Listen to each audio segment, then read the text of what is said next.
you who have come to some of our other sessions. This is the second part of a two-part session on observing and assessing learners. And I think that everybody knows everybody, but if we want to go ahead and introduce ourselves, I will start. I'm Rosemary Tyrrell. I'm the Director of Faculty Development for the UCR School of Medicine. And I'm Ajwa Osei, Clerkship Director for PEDS and Co-Director for the Health Equity, Social Justice, and Anti-Racism thread as well. And I didn't have a chance to create a separate slideshow, so just excuse me while I skip ahead to where we left off last time. And we're going to start with this section on assessment, and I'm going to turn it over to Dr. Osei to talk about assessment a little bit. Okay, so we'll move, we will start this session by trying to define what an assessment is. This is a whole bunch of words jumbled on here, but we'll outline a few key sentences that might be helpful as we plot along through these next slides. So one of the things is that assessment basically is the process of gathering and discussing information. And one thing to note is that you need this from multiple and diverse sources so that you can get an understanding of what your student is doing as a result of the educational experiences that you've exposed them to, which in turn will now help you formulate an understanding of where they are and how you can improve their learning journey. So as we move along, I would really love us to keep going back to the fact that, number one, we have to gather and discuss this assessment. We need it from diverse and multiple sources. And also it informs us as we assess, and we might be using this word later on, as we evaluate our student learners and ourselves too, and our teaching methods. So why do we assess? Number one, it's a form of reflection because we want to know is what we're doing working, what it is that we're doing, is that method worth it, and the, I don't want to say the object, but the end result of what we're trying to do, are we actually achieving it? These would be the reasons why we want to assess. Also, assessment is linked with teaching. You really can't do one without the other, right? Because you need to know where you started from, where you're going, how you got there. So as you can tell, for learning, as learning, and of learning, right? Depending on where you are on that journey. When it is for and as learning, it falls into what we call formative assessment, and when it is an assessment of the learning, it falls into what we call summative assessment, and we'll be going through all that in the next few slides. So what are we assessing? Are we assessing mastery of a skill, depth of understanding of a content, completion of a set of tasks, competencies? These are various things that, come up as we go through educating our learners and also ourselves as well. Or are we, are we assessing how much we're liked as teachers? Or are we, judging people by what they wear and the color of their hair, how they speak? So these are all things that you have to ask yourself, right? Ultimately, we're hoping that we're not doing the latter part of what we talked about, but more of the first few things that I talked about. Next slide, please. And if I could just add a quick comment, biases do creep in, and we're going to talk a little bit about avoiding bias at the end of today's session. So which brings us to formative assessment. As we mentioned before, it's formative and summative. Formative, if you want a quick way to remember that, or how I help myself understand, is that process. You're trying to, this picture kind of explains it. You're trying to make a meal. You keep adding salt and pepper and whatever spices you have, adjusting your cooking temperature. That's your formative assessment. So you get to the end result, which is the food that you put on the table. And now people get to taste and say, oh, that's good, that's bad. So if you want to think of it that way, that's very helpful. So one of the things that formative assessments would help us do, ultimately the goal is to help us get to the best end result that we can possibly get to. And so again, formative, right? You are forming, you are building. So there's a lot of building in that assessment. It's not meant to be punitive or intimidating or discouraging, but ideally, your learner should be inspired to move on to greater things after that formative assessment, and yourself too, when you think about formative assessments.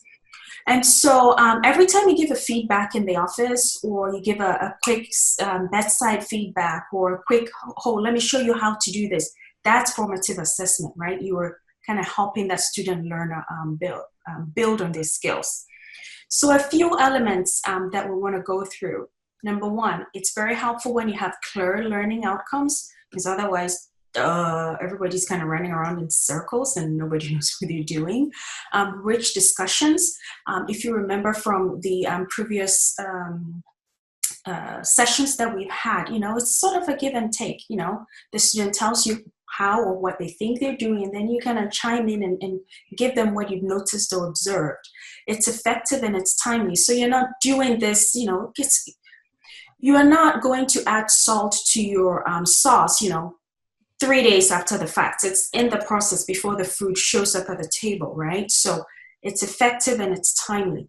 And again, we've talked about active learner involvement, because otherwise, it becomes very one-sided and sometimes might be even subjective than you want it to. Subjectivity is always there, but you really want to reduce that. So when that learner is actively involved in this assessment, it really helps kind of create that balance, and you get that buy-in as well. And for us, modification of teaching approaches. And this comes up so many times, especially in my clinic, where sometimes I'll have 2 or 3 students with me. I quickly learned that, what I might think is working for the whole group might not be working for that one student. So that one-on-one feedback of that formative assessment helps me kind of adjust things for that particular student so that it fits their needs. Again, not to give them an unfair advantage, but to adapt and to accommodate to their needs so that they can get what they need from the experience they're trying to have with a clinic. All right. So we'll talk a little bit about summative assessment. And basically what we want to think about when we're doing this is the end result. So you're doing this at the end of a unit or a course. So at the end of that rotation, at the end of that 3-week block, or at the end of that pediatric rotation. And it's typically there's a standard or a criterion that you're using. This is where you typically have, that list of, 1, 2, 3, 4, 5 that you're going through, trying to give basically look at it as, okay, this is a summary of the student's performance. All the time that they spent with you, this is a summary of their performance. This is where they are, or I wouldn't say this is what you perceive them to be, but based on the rubric or standards that you have, this is where they are. So it's a language, I would say, because when the next person picks up this evaluation tool, they instantly know, oh, okay, this is where the student is. So it makes it very easy for communication and for understanding the competences of our students. So I don't know that I need to give you examples. I think it's pretty straightforward, and we do this all the time. I think that one comment I would add to that is that summative evaluation, while formative evaluation is normally low stake or 0 stakes. So basically you're just giving, you're taking a temperature, how they are, and you're giving them feedback. But the summative assessments are often high stakes. So that would be something like the end of block exam or the end of rotation evaluation that could determine whether a student can even move forward in the program. That would be part of a summative assessment.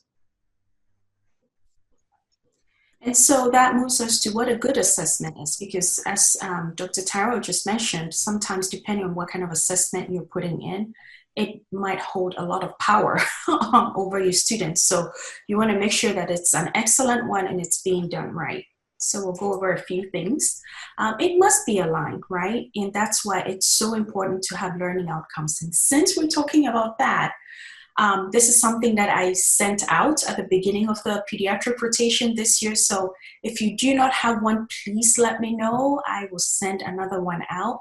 But it's really helpful, and I have to do this myself. Occasionally go back and look at those learning outcomes and make sure that, we're kind of hitting all these things as the student learners are with us in the clinic. And also not just having learning outcomes, but teaching strategies, right? Because you can have all the lofty outcomes in the world, but if you have no means or no way of getting that done, we're not getting anywhere. And also, you have your learning outcomes, you have a strategy, but how do you know that it's actually working? How are you finding out that you were getting there? You're on that journey. So that's where the assessments become really useful. And in this case, a quick one that you can always utilize would be, number one, that direct observation that you do in your offices and in your clinics, which you should have a form for that as well, the H&P observation form, right? Which is very beautiful pointers for you, so you know exactly what it is that you're measuring and observing. And a lot of the things on there do align with the learning outcomes that we have for our pediatric rotation. The next one, frequent, yes.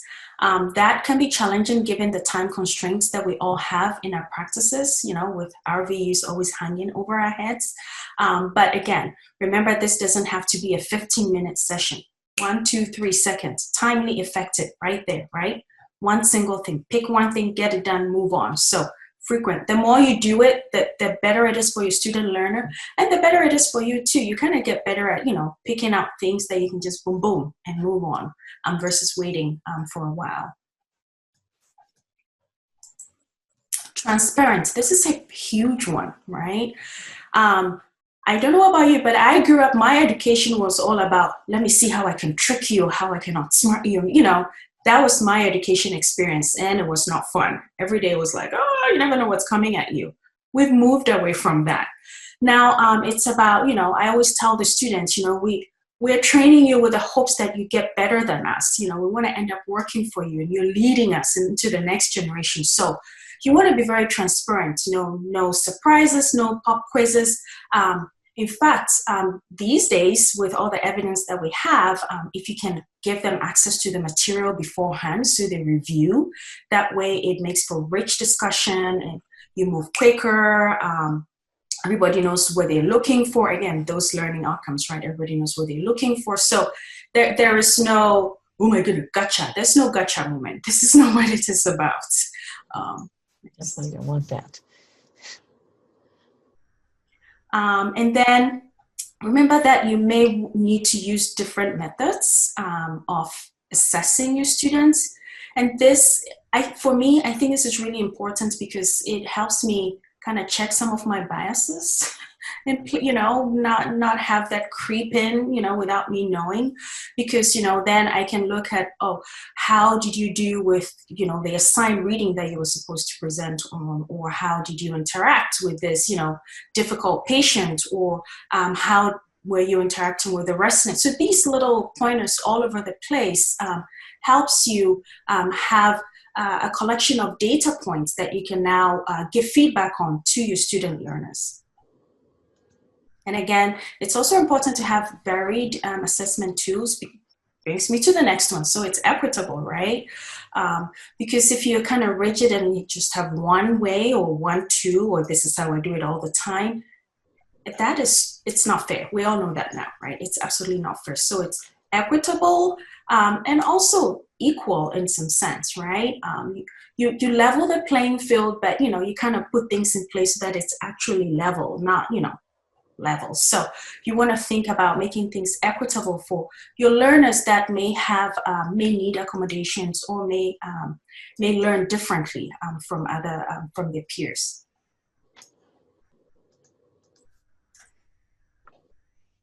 The next thing we want to talk about would be second chances. Now, this can be very tricky because, we have student learners who know how to game the systems. This can be very tricky. Yes. Oh, man. Our student learners are super smart they're professional students, so they know how everything works. They know how the system works. So you really want to be careful when you're talking about second chances. If you're going to be given a second chance, it's basically not because you've been coerced or intimidated or bullied or whatever, you were made to emotionally manipulated into giving someone a second chance, but because you actually did find some evidence-based data where you have some observed things that may have been an impediment in this student's, way, especially if that student learns differently or takes a longer time to understand things, then Number one, you want to make sure that you're giving them extra time if you have these data points to support you. And if, a student claims that they had a bad day, which we all have bad days, or, they didn't know what was going on, you kind of lay down the framework, give them the materials they need, and then they have to do the work all over again. And then you grade, so it's not like, oh, okay, because it was a horrible day, I'm going to add an extra 10 to, no. That's not what you're doing. They have to put in the work with all the accommodations and all the help that they need. And then you look at it with your rubric or whatever assessment tools that you have and, reassess them, basically giving them that second chance. We already talked about this in some of our previous sessions. As much as possible, direct observation, right? Again, I admit this is a challenge sometimes, especially when you have multiple learners, going in and out, and patients waiting, you're trying to get things going. But if you can pick 1 or 2 pointers, during the rotation or during the block, and let them know that this day and for that patient and for this reason, we will be doing that, that really helps you get that direct observation that you may want to get done. All right, so we'll move on to a few problems that sometimes come our way. Some of this I've already talked about. Quantity versus quality, again, time, which also kind of feeds into the whole time constraint issue. And we always have student learners who think that the more noise they make, the better they should be assessed, right? But it's about quality, there are always student learners who are, and then there are always student learners who are super quiet. So it's really about the quality. And this is where having those data points are very helpful. What are you assessing? What are you looking for? How are you measuring this, right?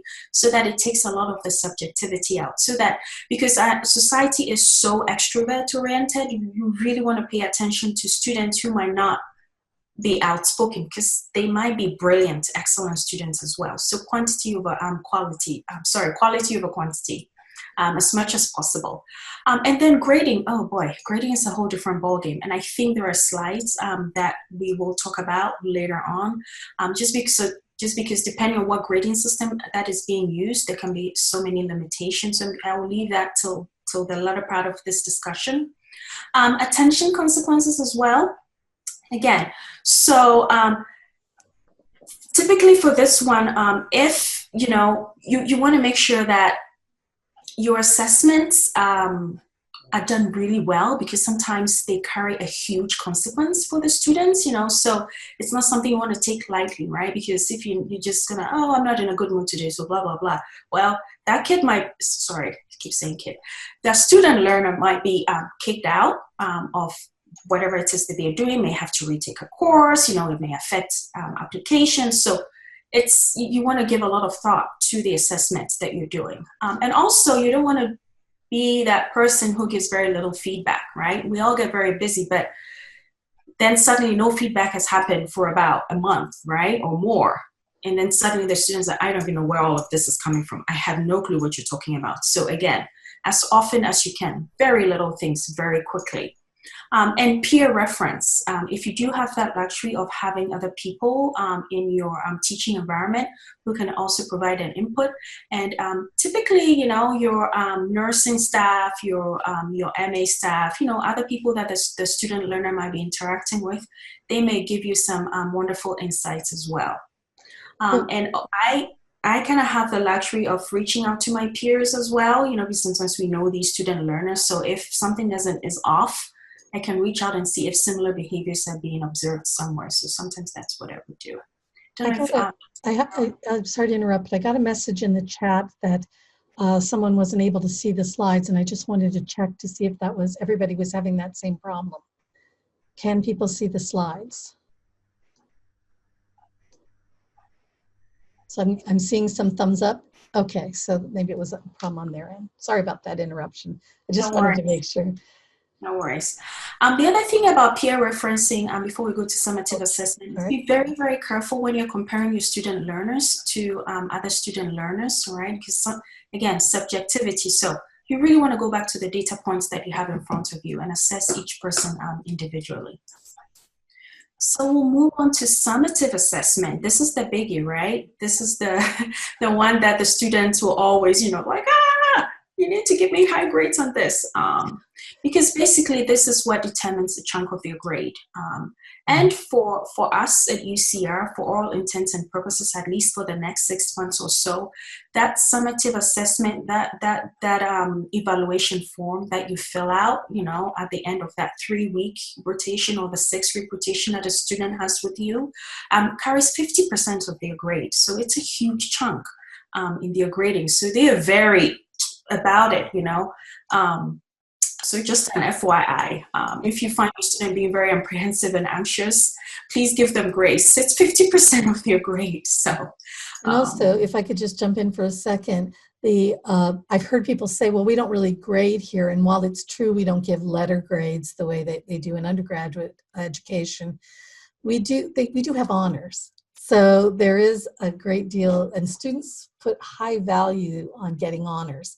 So they are graded, even though it may not be the same system that you may be used to. So it is an important part of their education. For them, it's very important. Very.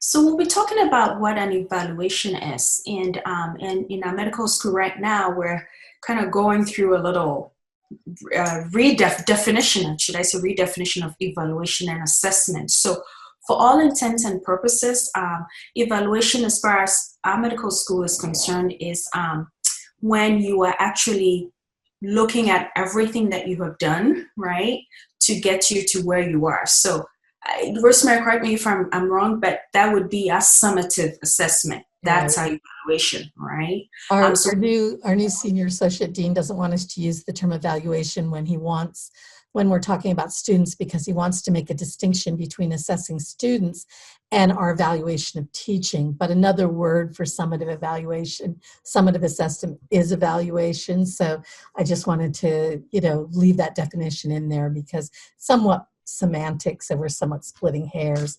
So, summative evaluation, summative assessment is what is basically grading.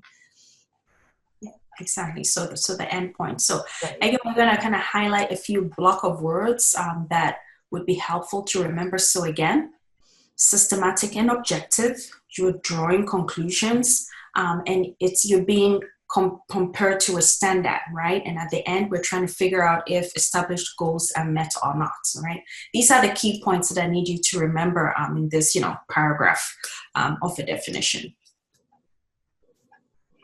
So we'll talk about types of grading. And I think, Rosemary, I'll have you take on this one, because that's your forte. Absolutely. So just to quickly define a few quick terms in terms of grading. And the first one would be contract grading, and some of you, I'm sure, have experienced this from your educational experiences, but instructors basically develop a contract about what you have to do to achieve the desired grade. Normally, this includes things like completing a project, taking exams, and so on. But one of the problems with contract grading is that students are being given credit not for achievement, but for completion of activities that we hope leads to achievement. So somewhere in the equation, the quality of work has to be factored in, and it often isn't in contract grading. And also we have norm reference grading, which, as you can see from the cartoon, is great. You probably heard it referred to as grading on a curve.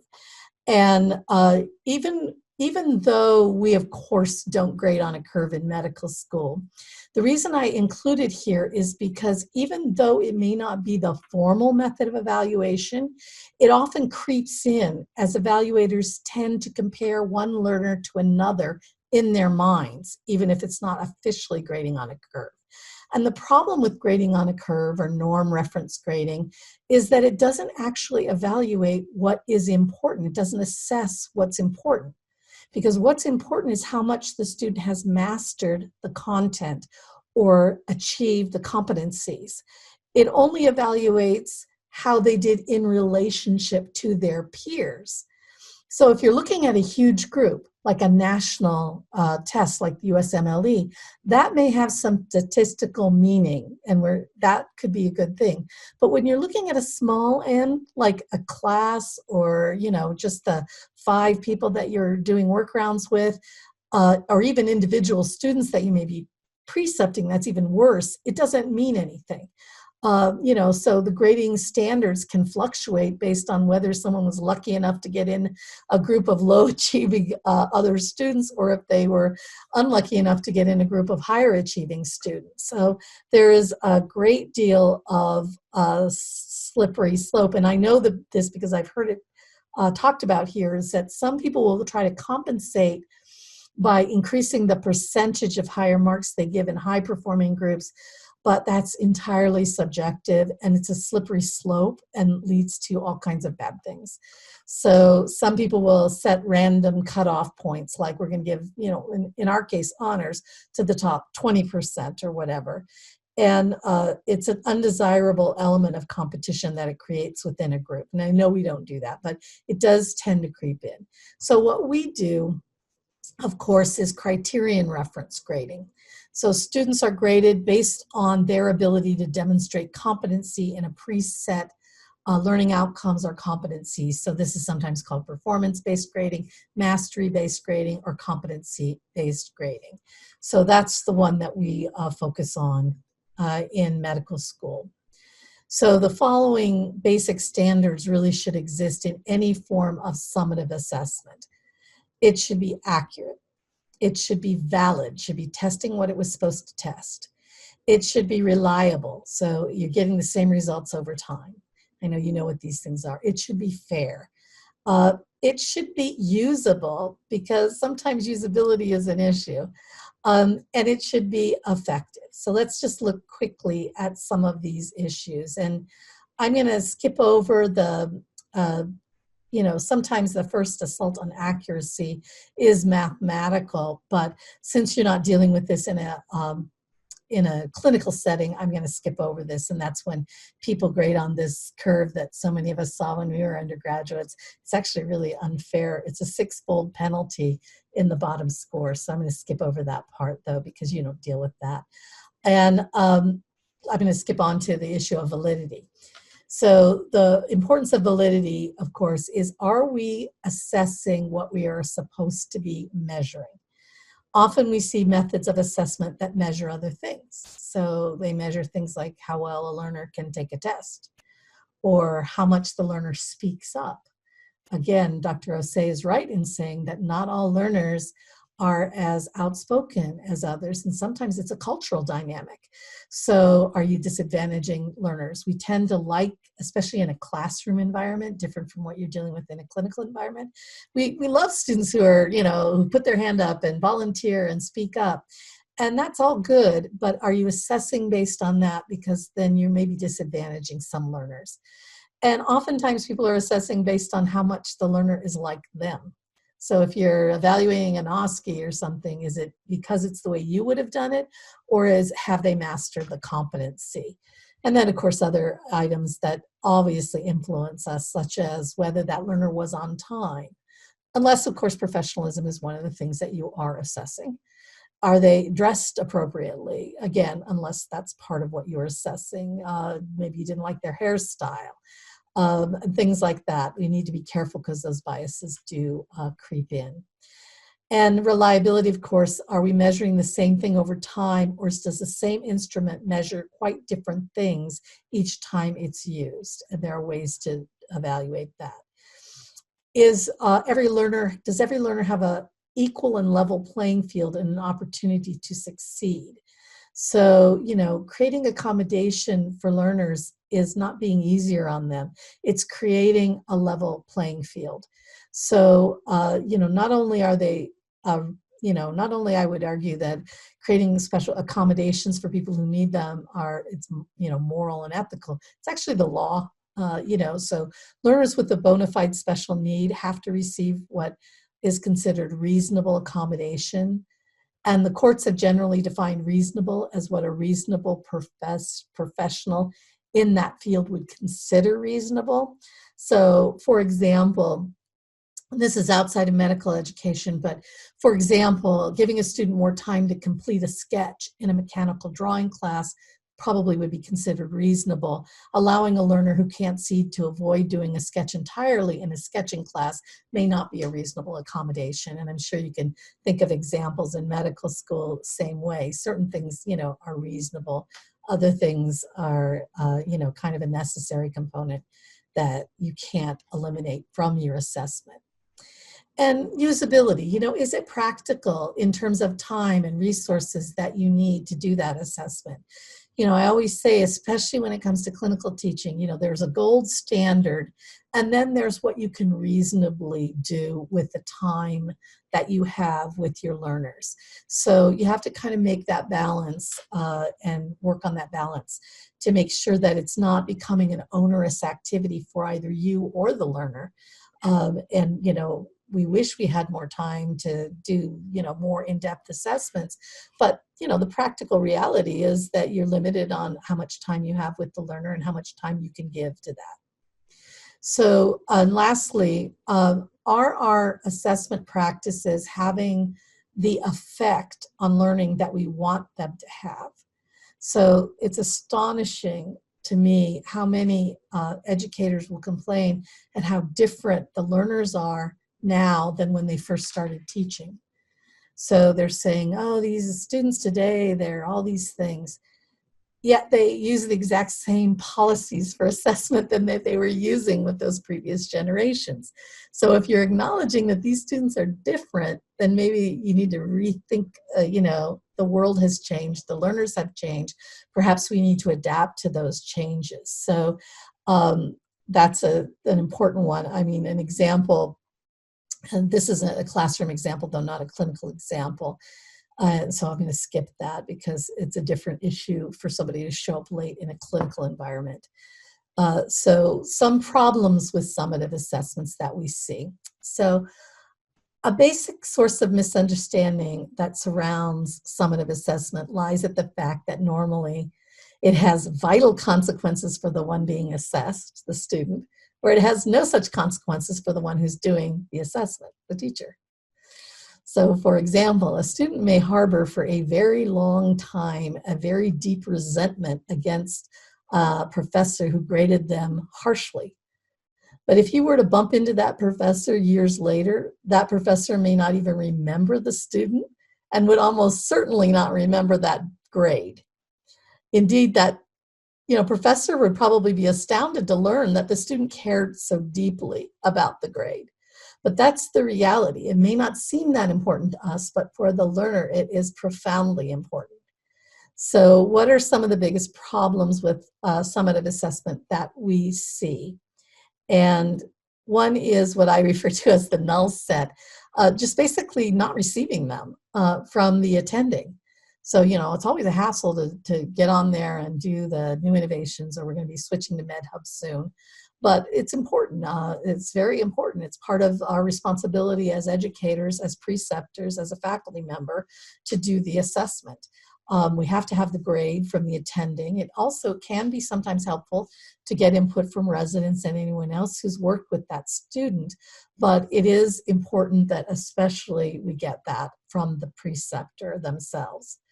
Then another problem with assessment is, I like Wobegon, I'm probably showing my age, but where all the children are above average, is someone who gives everyone high marks no matter what.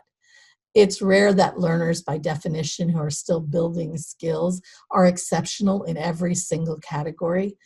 And it may seem like you're helping the learner by being generous in your scoring, but you're actually robbing them of an opportunity to learn and improve. And usually this comes from a few different factors that, preceptor doesn't want to be mean or disliked. So they may not feel confident enough to provide feedback. So they just err on the side of being positive. They maybe don't want to hurt the students' career opportunities and their ability to go into certain specialties. And often sometimes because a preceptor can also kind of double as a mentor, you know, you have to remember that sometimes you have to take that mentor hat on and put that assessor hat on.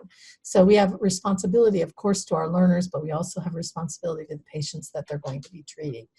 And if you're not, if you're giving a student a pass, even though they haven't demonstrated competence, you know, think about whether you would want to be treated by that person or your loved ones to be treated by them.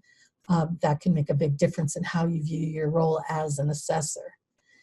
And another problem that we see sometimes when the assessments do come in is no comments or unhelpful comments. So writing down specific observable behaviors that coincide with the scored assessment. So that's especially beneficial. So like things like saying, this student consistently takes a thorough history with all pertinent parts of the HP. Or specific comments about their bedside demeanor, such as patients frequently comment that this student makes them feel comfortable and they'd like to see her again. Those are really helpful, and they can sometimes be used and included in the MSPE, previously known as the Dean's Letter. And I would also argue, just from an educated point of view, that if you give somebody the lowest score or you give somebody the highest score on the 5-point rubric, that a comment is pretty much a requirement. You have to really explain that. Why were they so outstanding that they got the top score? You need to back that up with some specific evidence. Likewise, I mean, perhaps even more importantly, if you scored them as unacceptable, then you definitely need to back that up and explain why they were scored in that way. Go ahead. Add a few things. So I just want to kind of pull that back and point it back to the forms that we have, just so it's applicable, because it is very confusing sometimes when you're trying to 1 to 5 and you have the students in front of you, you have no clue, As a general rule, UCR School of Medicine professionalism, we expect that to be a 5. We expect our students to be utmost top tier in their professionalism roles. So that when we see a 5, it's not surprising to anyone, right? Because that's the expectation, right? However, for a clerkship director in my role, I find it a bit worrisome when I see a student who just started their pediatric rotation scoring a 5 on medical knowledge, because I'm like, well, you just started. How are you at a 5 already? And residents do this, right? And some preceptors would do this. So it comes back to, we want them to build on something. And at the end of the day, we want them to be at a certain place. And that is very dependent on the interactions you have with them and what you observe. So it's difficult to tell where they would be. But I'm just trying to say that it's helpful to keep this in mind, because at the end of the third-year rotation is very different from at the beginning of the third-year rotation. So, and students, they are professional students or student learners. So they're coming in expecting a 5 every day for everything. Do not be afraid. And I'm very open with them about this, that this is where you are as a learner. This is the goal. This is how we're going to get them. We'll keep coming back and measuring these things, making sure that you're at this place. And one of the things that I do at the end of that pediatric rotation when I sit with them to fill out that summative assessment, we're very transparent about this. I let them know if I'm giving them a 4 or a 3 or a 5, why I'm doing that based on this, and ask them what they think, so that, it's everybody's on the same page. It's not a gotcha, or I told you, or how did this appear on my, so some things to consider when, for practical reasons when you're working through that form.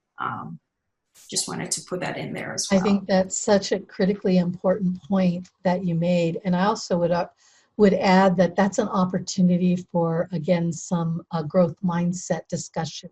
So to share with the student, yes, you're not at a 5 yet, but here are the things that you need to be able to do to get to that 5. And and show confidence that they can get there.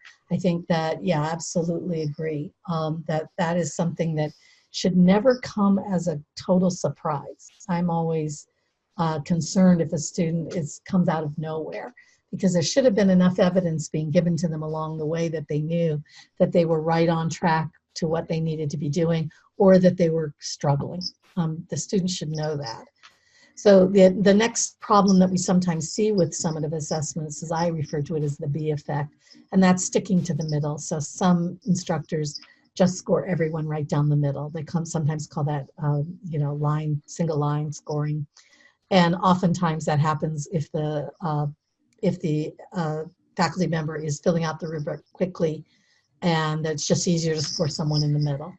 So it's just called straight lining sometimes, which sometimes the students do it to us too when they're evaluating faculty members. Just check 3 for every box is a lot faster than having to read carefully through the criteria and base the score on real evidence.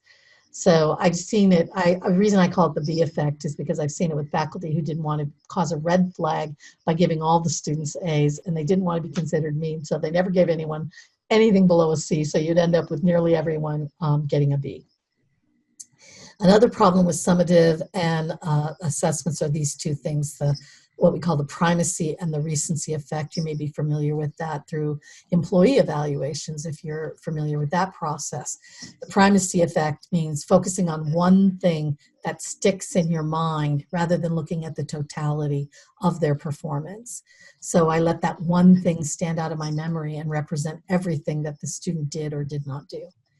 And the recency effect is a similar thing, but it is focusing on the most recent performance rather than basing the evaluation on the entire period that you are trying to assess. While some of this is, of course, necessary and acceptable because there's a learning curve and you do expect that the students will get better over time, what you need to be most careful about is holding one day against someone just because it was the most recent thing you observed. So especially careful about that if it's a negative impression that was given. So the other is some instructors don't want to assess learners fairly because they fear that might expose them as ineffective educators. We've all heard that cliche that when a student fails, we failed them. So some people are nervous about assessment for that reason.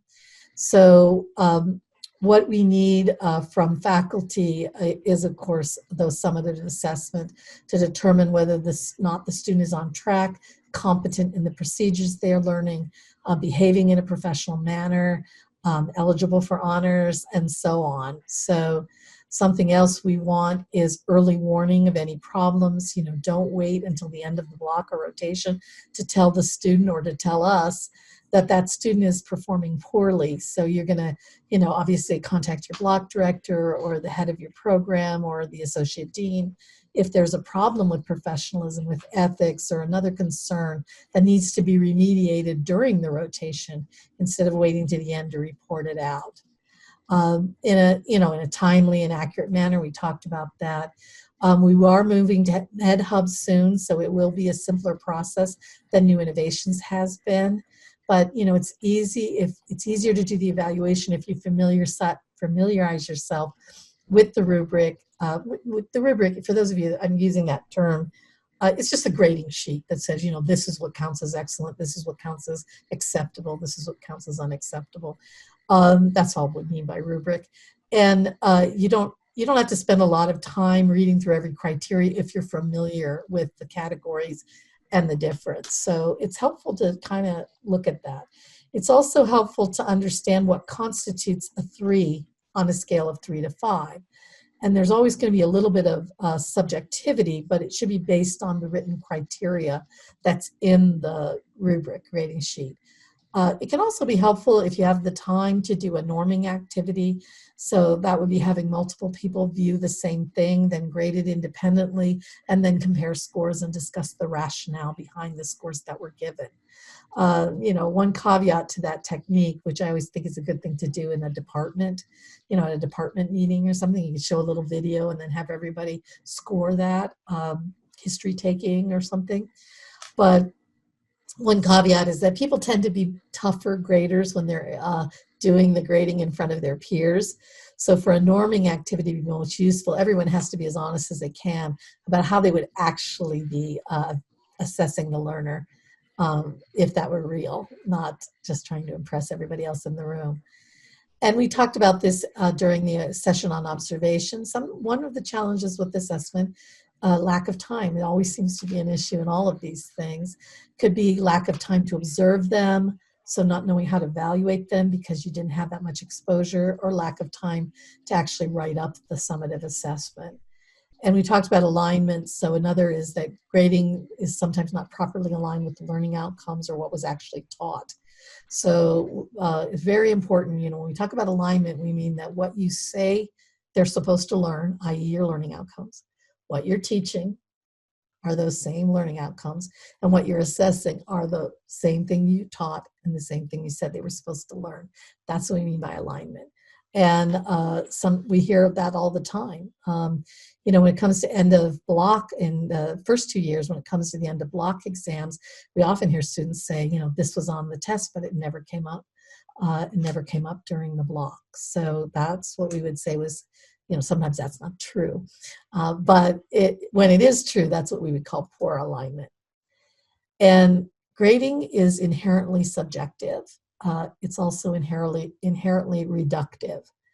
So grades, by definition, reinforce the teacher as expert model, which doesn't blend well with a more learner-centered approach. So it is a challenge.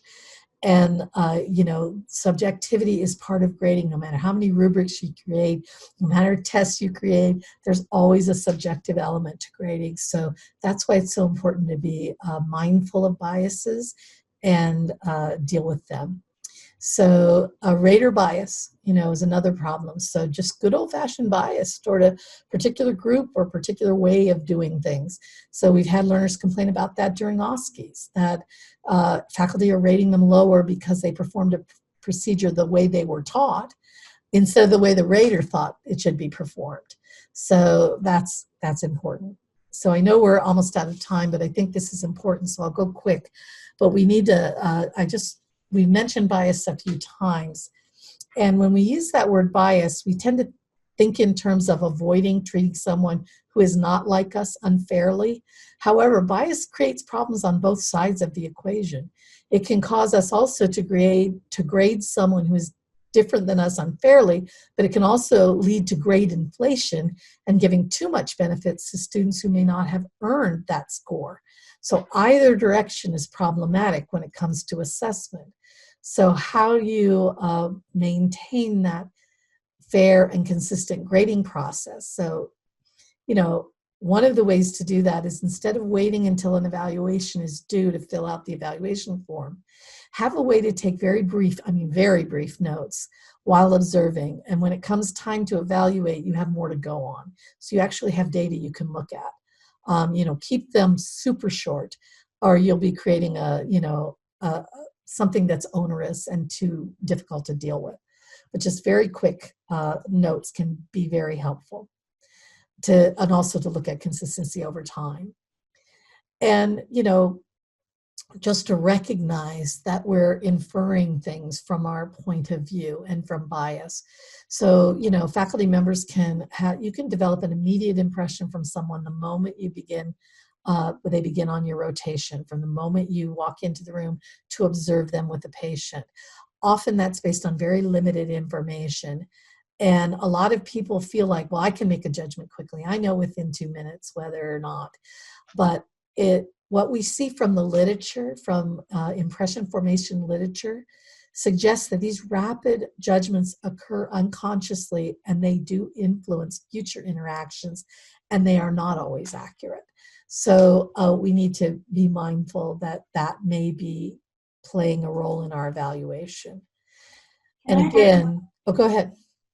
So one of the tools that I find myself using, I have to admit I don't use it all the time, but I'm working on it, is if I find myself coming up with whatever conclusion or evaluation or assessment of a particular learner, and I always ask myself, what is my data, right? What evidence do I have to support this? Did I observe any behavior to support this? Did anybody observe a behavior, and has it been, proven? So these are some questions that I ask myself. So once I ask myself that question, and I go back to the data set points, right? What am I assessing this person for? What am I evaluating? What is the written document, right?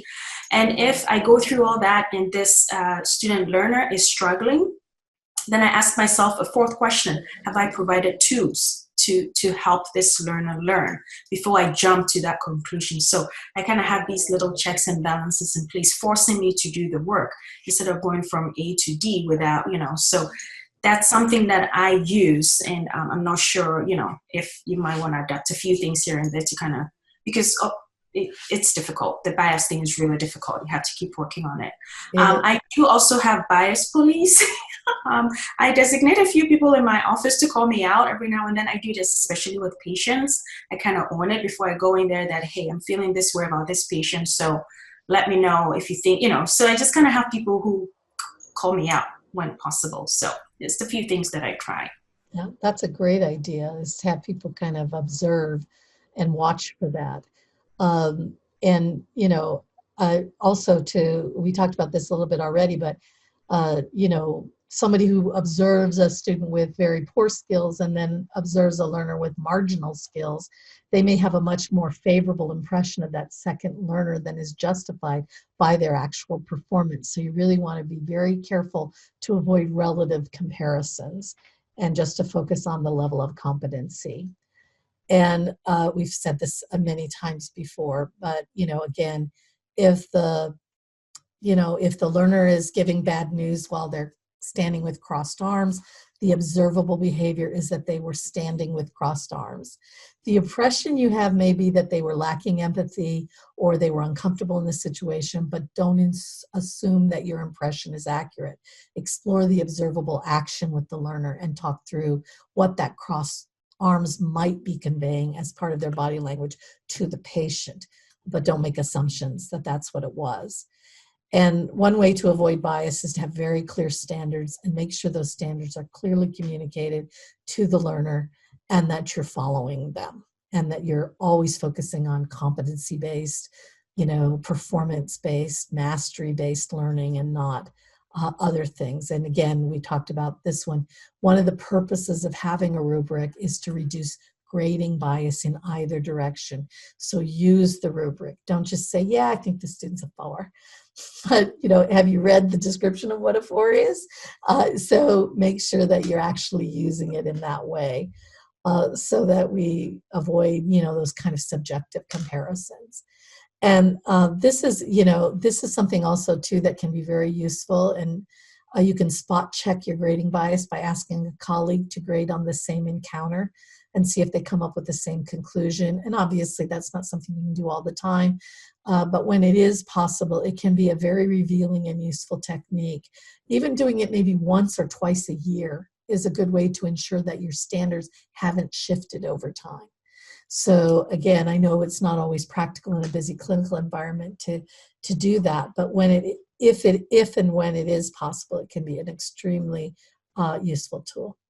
So we're out of time and we're at the end of our slides. So during these 2 sessions, we talked about identifying best practices in direct observation. We differentiated between formative and summative assessments. We looked at current assessment practices and we explored evidence-based assessment methods.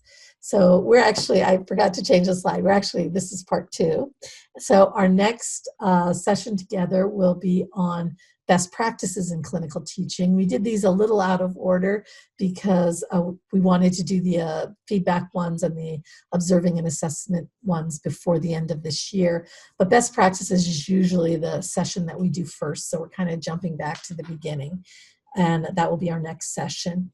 And we have, again, a number of, I didn't update this calendar. I apologize, but I can put in the link to our calendar, so I'm not going to worry too much about that. While we're answering questions, I'll just put that link in the chat box. So you can always find our upcoming programs in the on the faculty development website. Do you have any questions that you'd like to take some questions, Dr. Osei?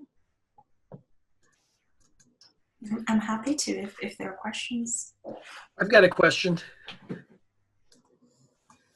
So on the other rubric, looking at history and the physical, and I think there's a different parameters, score of 1 through 4, I think on that one. And And for that, I don't remember exactly, but I think like a 3 would be like someone who's late in the third year of medical school, and then the top of 4 would be someone ready for residency. And so it kind of gives us a basis on how to do it. Obviously, everybody would want to get a 4, but if it's your first rotation of third year, it's going to be hard to be ready for residency. So it seems like there's going to be an inherent trend that those grades would get better as you get closer towards next May or June. And I guess, is that just kind of the way it's going to be, I suppose? Because everybody wants the 4, but it'd be hard to get a 4 when it's July or August and it's the first rotation. That is very true. And so the students know to kind of wait until the very end, almost at the end of that rotation, to give you those forms, because you would have had ample time to kind of observe those behaviors and would have given them multiple feedback points along that rotation. But yes, I do agree with you. However, it does sort of balance out, because each student has a 9-week pediatric rotation period, whether they're starting in June or in January. So it still evens out.